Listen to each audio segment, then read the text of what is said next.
Paul is on a boat as a prisoner, traveling with other prisoners to Rome. While on the ship, they encounter a storm, which lasted for about 2 weeks. It also took the ship off course. While in the storm, Paul lets them know that the ship will suffer a great loss. It's going to be a loss of the ship and a loss of the cargo that they were carrying, and a loss of lives. At one point during the storm, an angel appeared to Paul to let him know that no lives will be lost. I can only imagine the peace that came over Paul when he received the news.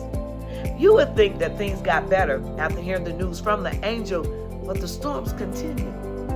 They had to throw over the cargo that they were carrying. At one point, the soldiers that were over the prisoners thought that they were going to have to kill all the prisoners just so they would not get in trouble for showing up in Rome without them. But Paul reassured them, no need to kill us.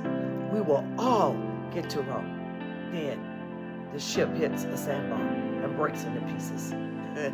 Now I want to stop the story here for just a minute to tell you, in the midst of your storm, don't lose hope.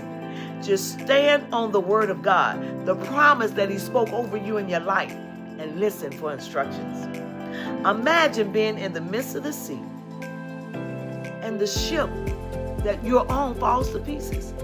Now, if it were me, what the angel said earlier would have gone straight out the door. But then instructions came. You see, there was an island nearby called Malta. And the instructions were, if you can swim, then swim to the island. Everyone else, you find a piece of the ship that's floating, get on it and float to the island. Over 270 people were on this ship, and nobody lost their lives. I want to tell you that when God speaks a word to you, you can count on it. The angel spoke to Paul, but today I want to speak to you. Receive the peace of God in the midst of what you are going through and get to your destination. Paul was falsely accused, caught in a storm, being transported to Rome to be jailed. The ship falls to pieces. He makes it safely to the island, and then once he gets to the island, he's bitten by a poisonous snake. But none of that stopped him from getting to Rome. Maybe you've been falsely accused. Receive the peace of God and finish the assignment. Get to your destination.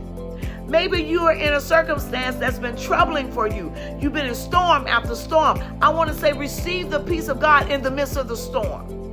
Maybe your ship has fallen to pieces.